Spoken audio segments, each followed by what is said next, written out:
Sound off for Chesterfield. Chesterfield, only cigarette in America to give you premium quality in both regular and king size, brings you Dragnet.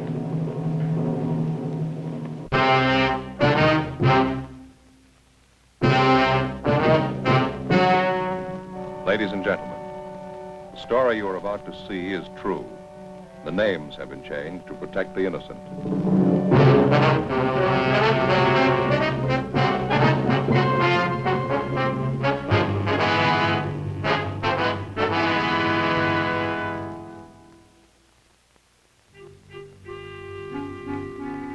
This is the city. All year round, it wears work clothes. On holidays, it dresses up. To most people, Christmas brings happiness and prayer. To some, it brings heartbreak. Then my job gets tougher. I'm a cop. It was Thursday, December 22nd. We were working the night watch out of Homicide Division. My partner's Frank Smith. The boss is Captain Lorman. My name's Friday. We'd gotten a call that a 9-year-old boy was missing from his home. The evidence pointed to foul play. We had to check it out.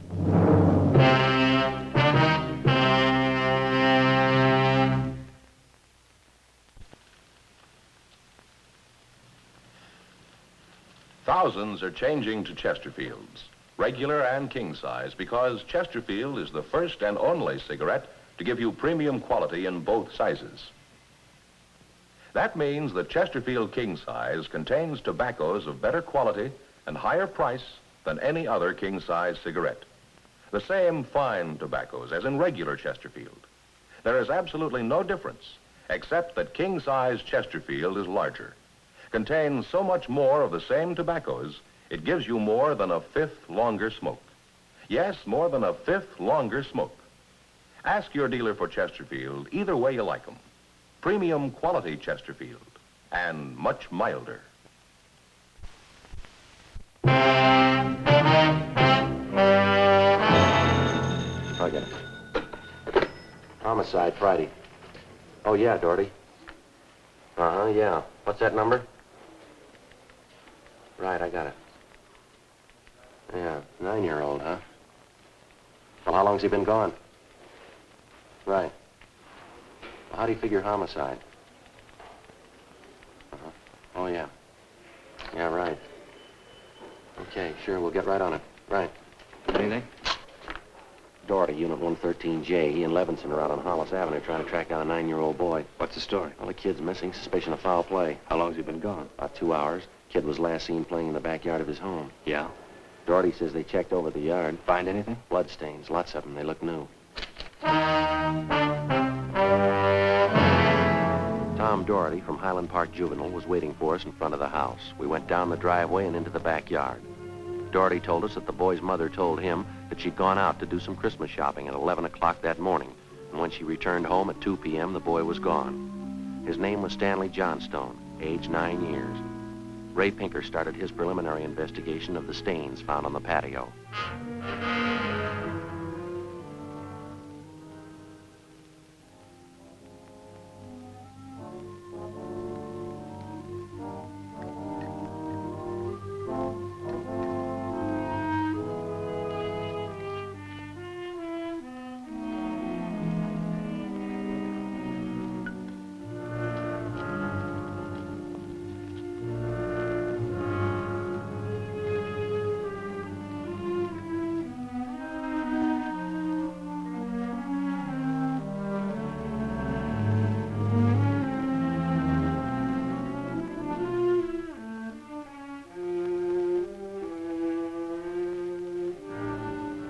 There it is, fellas. Yeah, Ray. Very blue, blood stains, all right. I don't know whether it's human or animal. You have to go back to the lab to run it through? Yeah, biological precipitin test. How soon can you type the blood for us, Ray? Precipitin test won't run more than 20 minutes. Take 3 or 4 hours to run a blood grouping, though. Anything else you want to check? Now, let me borrow a scribe and an envelope, will you, Ray? Sure.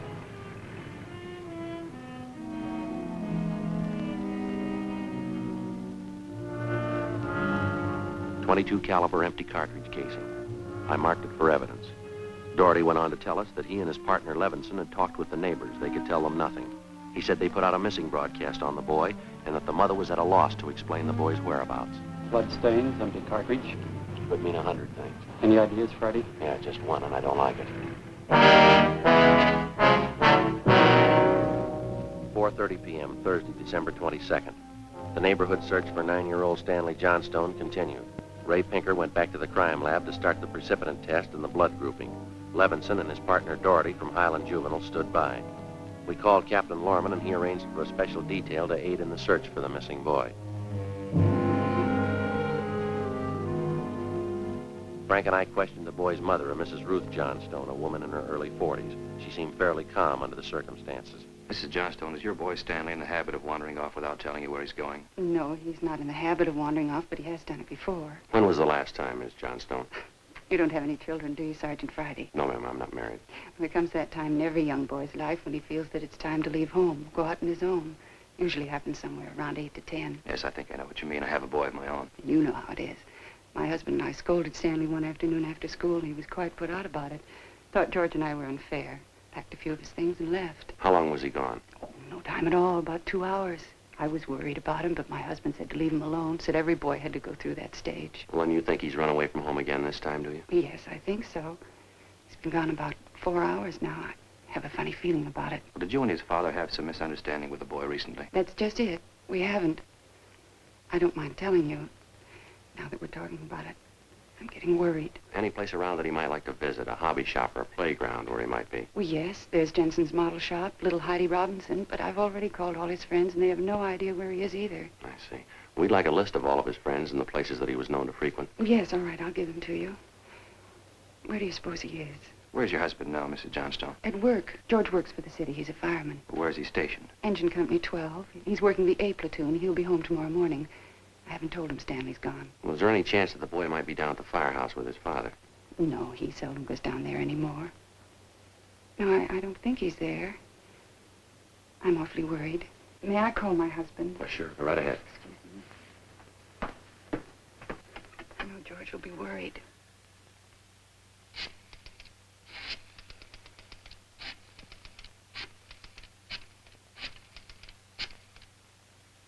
Engine Company 12, please. Stanley's been gone too long. Hello? May I please speak with George Johnstone? This is Mrs. Johnstone. Thank you. I hate to call George at his work. Yes, ma'am. Does your husband own a gun? Yes, he does. What caliber, would you know? Well, it's a .45 automatic. He got it in the Army. George? This is Ruth, George. Is Stanley down there with you by any chance? Oh. No, I can't find him anywhere. He wasn't here when I came home from doing my shopping. Well, there are 2 policemen here. No, dear, I'll call you if we don't find him soon.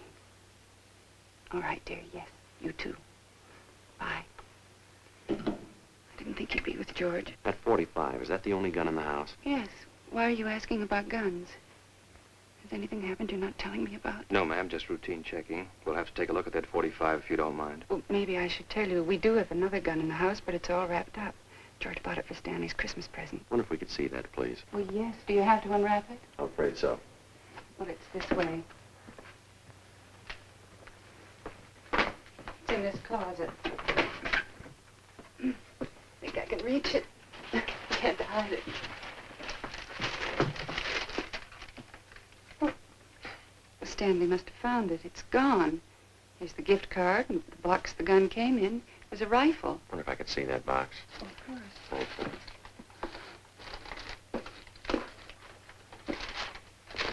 How about it, Joe?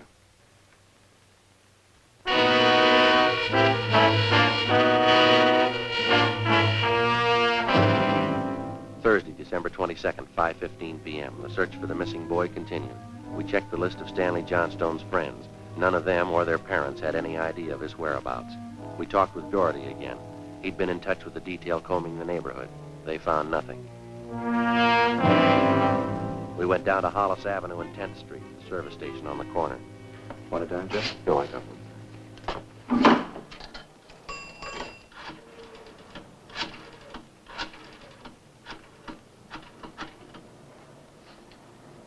Two 667, please.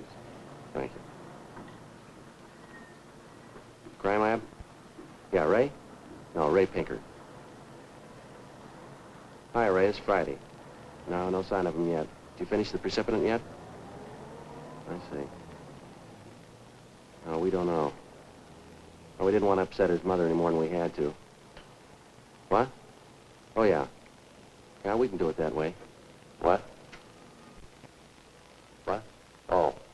Yeah, well, transfer me over, will you, Ray? Yeah, thank you. Right, check you later, Ray. Well, hi, Captain. It's Friday. Yeah, well, we just left already. If you... Yeah. Right? We'll stay on it.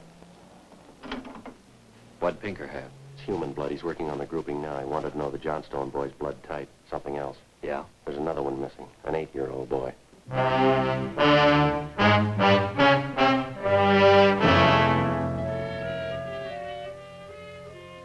6:30 p.m. We talked with Officer Doherty about the other missing boy.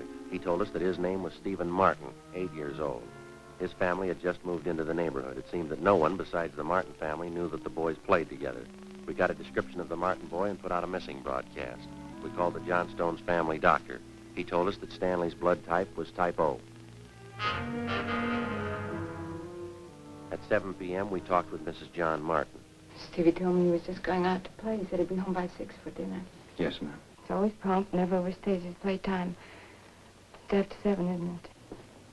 Yes, ma'am, 5 after. You sure Mrs. Johnston doesn't know where the boys are? She has no idea, Mrs. Martin. It's terrible, just awful. I feel there's more to this thing, something you're not telling me. Well, there's no use to upset you until we know a few things for sure. Then you are holding back something. Please try not to worry, Miss Martin. There are certain questions we have to ask, routine questions in any kind of investigation. Is there anything else you want to know? Yes, what's your boy's blood type? Funny question. Do you think anything's happened to him? Have you found him and you're not telling me? No, ma'am, we haven't found him. We don't think anything's happened to him.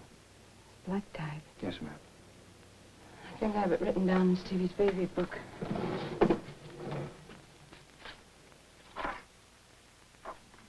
Yes, here it is. It's type O. Thank you. I wonder if I might use your phone. Yes, of course, in the hall. Thank you. Excuse me. Mm-hmm.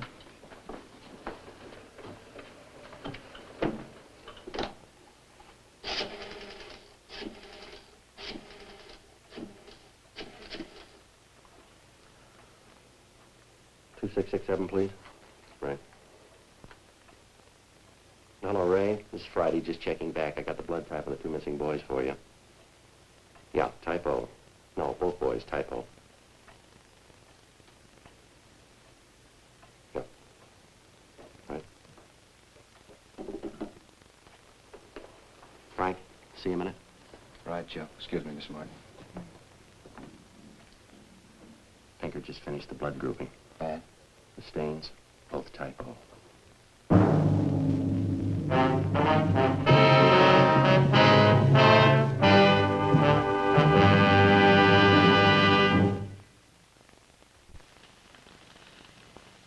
We like to give the facts about Chesterfield so you can be your own judge. Chesterfield is the first and only cigarette to give you premium quality in both regular and king size. Chesterfield is the first and only cigarette to tell you what it's made of. The world's best tobaccos, kept tasty and fresh by pure and costly moistening agents, the best that money can buy. And Chesterfield cigarette paper is of the highest purity. Now Chesterfield is the first cigarette to present this scientific evidence on the effects of smoking. A medical specialist is making regular bi-monthly examinations of a group of people from various walks of life. 45% of this group have smoked Chesterfields for an average of over 10 years. After 8 months, the medical specialist reports that he observed no adverse effects on the nose, throat, and sinuses of the group from smoking Chesterfield. I'd say that means real mildness. Either way you like them, regular or king size, you'll find premium quality Chesterfields much milder.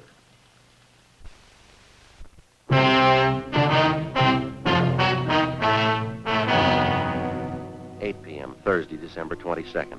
Still no sign of either of the missing boys. Captain Lorman went back to headquarters to direct the search from there.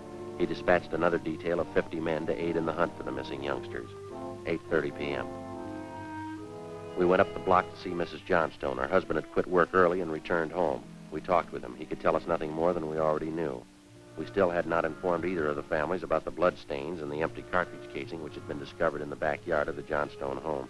It was more than possible that they had a right to know about our findings, but Frank and I felt there was no cause to add to the distress of the two families at this time. If the two missing boys were found alive and well, then the bloodstains in the cartridge would be of no concern to the relieved parents. At 8:40 p.m., Frank and I left the Johnstone house and went to the home of Mr. and Mrs. John Martin. Mrs. Martin, you say your husband works in a market. Yes, he telephoned about 15 minutes ago and said he was closing up right away. He'll be here any minute. Do wish Stevie would call or come home. It's so cold out tonight. All he had on was a thin cotton shirt. You try not to worry. We're doing everything we can. He'll be all right. Stevie's father's such a sensitive man. He and the boy are so close. I know he's terribly upset. Now, you say you looked every place. There's no place else the boy might be. Oh, no place, no. If anything's happened to the boy, it'll just kill John. You just take it easy, Mrs. Martin. Sit still. I'll get it. Thank you. Joe. Yeah. The Johnstone kid, he'd been found.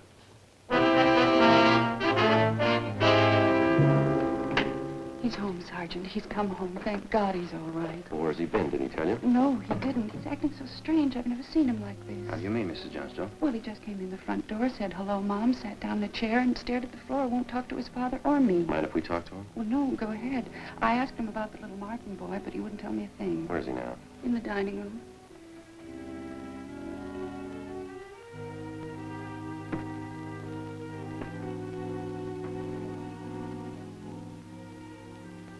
Looks all right, Joe. Yeah. Son, this is a police officer. He wants to talk to you. Don't be afraid, dear. He only wants to ask you some questions. Son. You see, Sergeant? Stanley. Look at me, son. Come on, youngster, get your head up. Come on now. That's better. Had your mother pretty worried, you know that? Want to tell us where you've been? We should try and get him to eat a little something. Do you hear that, son? You want something to eat? Stanley, there's another little boy up the street who hasn't come home. You know where he is? His father and mother are worried about him, too, just like your folks were. You've got to help us find him, son. I killed him. I killed Steve. With the 22. We were only playing, but I killed him. How do you know you killed him? Maybe he's only hurt. Now, isn't that it? No, he's dead. I know he's dead. The gun went off. We forgot we put bullets in there. Where is he, Stanley? I hit him. I was scared. I didn't want anybody to find him. I don't want to go to jail. Where'd you hide him, son? Out and back under some leaves. I didn't mean it. He was my pal. You want to show us where, Stanley? Yes, I'll show you. Please don't send me to jail.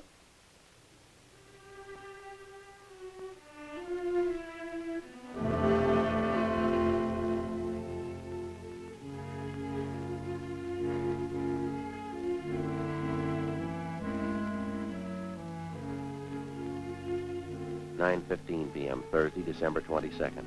9-year-old Stanley Johnstone led the way out beyond the backyard of his home. He showed us the wagon he moved the body in.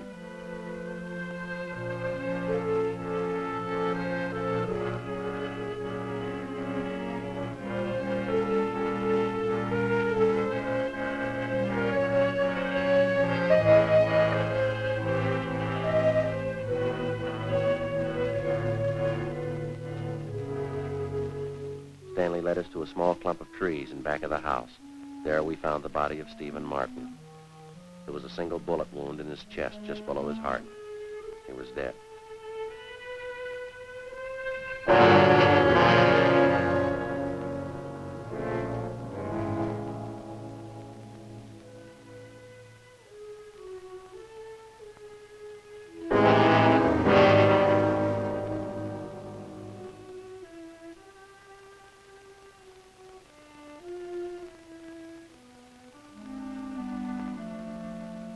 I knew my folks were going to give me the gun for Christmas. I knew where it was, and I got it. There was a box of bullets with it. Were you pointing the gun at Stephen? No, sir. No, sir, I wasn't. It was Steve's turn to play with it. I was chasing him, and he tripped over that stump there, and the gun hit him in the stomach and went off. Why do you think you killed him if you're telling us the truth? I'm telling the truth. Honest, that's the truth. All right, I believe you, son, but why do you think you killed him? It was my gun. Steve would still be alive if I didn't go get it. should have waited till Christmas. It's all my fault. Where have you been all this time? Right here. With Steve. What were you doing, son? I was praying. I was praying for God to make you alive again.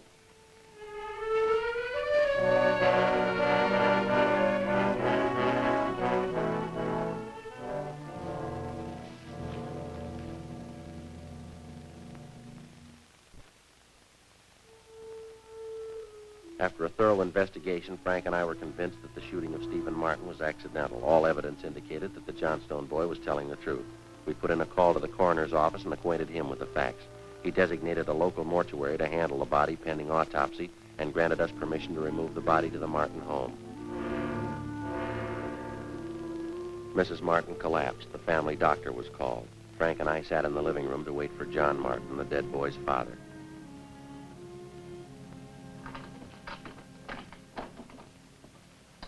Edith? Edith? Mr. Martin? Yes. You the police? Yes, sir. Where's Edith? Where's my wife? Well, has my boy come home yet? Well, have you found him? Yes, sir. Well, where is he? Stevie?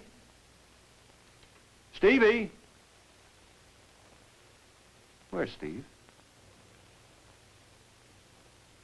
He's hurt, isn't he? Yes, sir. Well, where is he? I want to see him. He's hurt pretty bad, Mr. Martin. Well, where is he? I want to see him.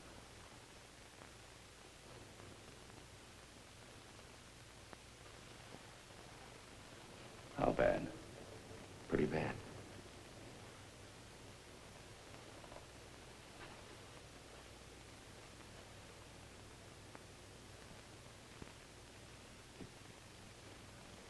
He's dead.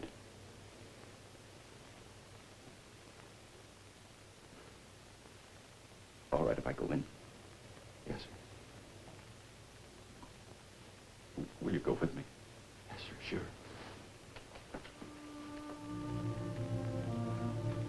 Don't make it any harder on yourself, Mr. Martin. I see my boy. Stevie.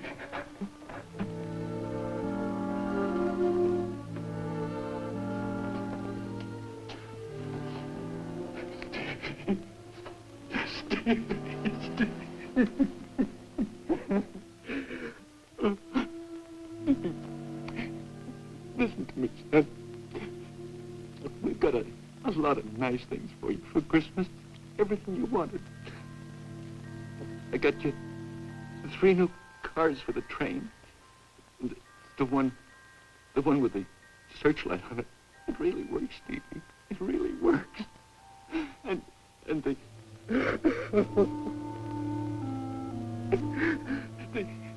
the new switch you wanted. And a lot more track.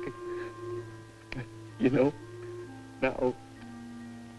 now you can have a big light out.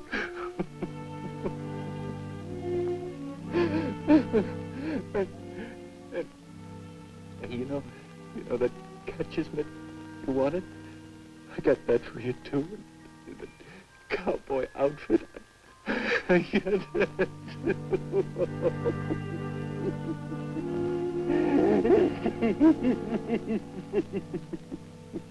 Mr. Martin.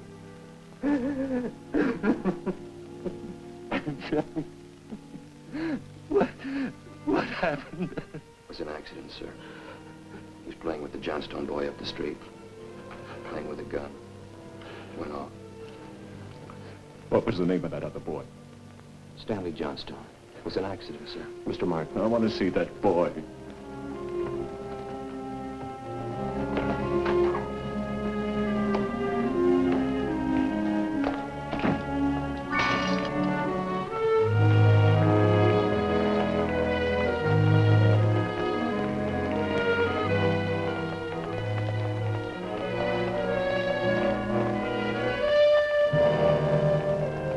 We had no idea what the dead boy's father had in mind. We didn't feel that we should try to restrain him. We went along with him up the street to the Johnstone home. I'm Stevie's father. Where's your boy? I'm sorry. We bought the gun and we were going to tell him not to use it unless his father was with him until he learned how to treat firearms. Where's your boy? He's right here. Won't you come in? It's all right, Miss Johnson.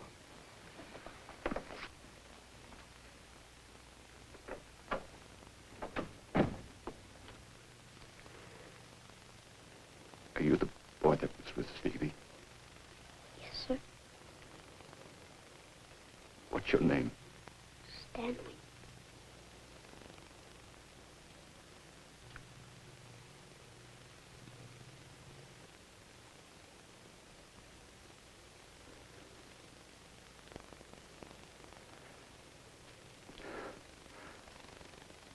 I know it wasn't your fault, Stanley.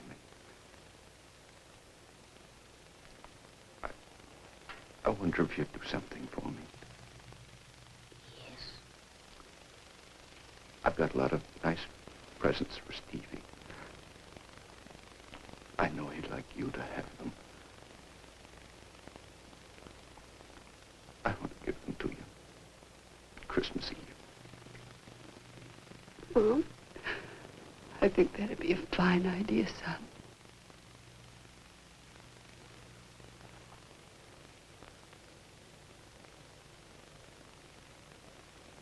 Come on, Frank.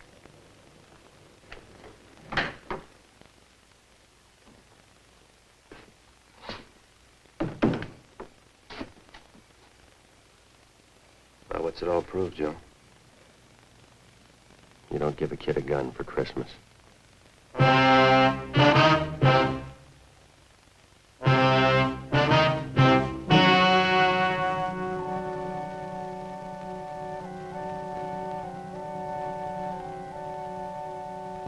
On December 24th, the coroner's inquest was held at the County Morgue, Hall of Justice, City and County of Los Angeles, State of California. In a moment, the results of that inquest. You know, if you're as busy as I am, you've got most of your Christmas shopping left to do. So take a tip from me. Give 'em quality. Give 'em Chesterfield. The only premium quality cigarette available in both regular and king size. And it's in the best looking Christmas carton that you're going to find. So make it a Chesterfield Christmas. And now, from all of us on Dragnet and the people who make Dragnet possible, Liggett and Myers, the over 6,000 wholesale distributors, and the 1,300,000 retail Chesterfield dealers, including the one you know so well, a Merry Christmas. The coroner's jury ruled that the death of Stephen Martin was the result of an accident.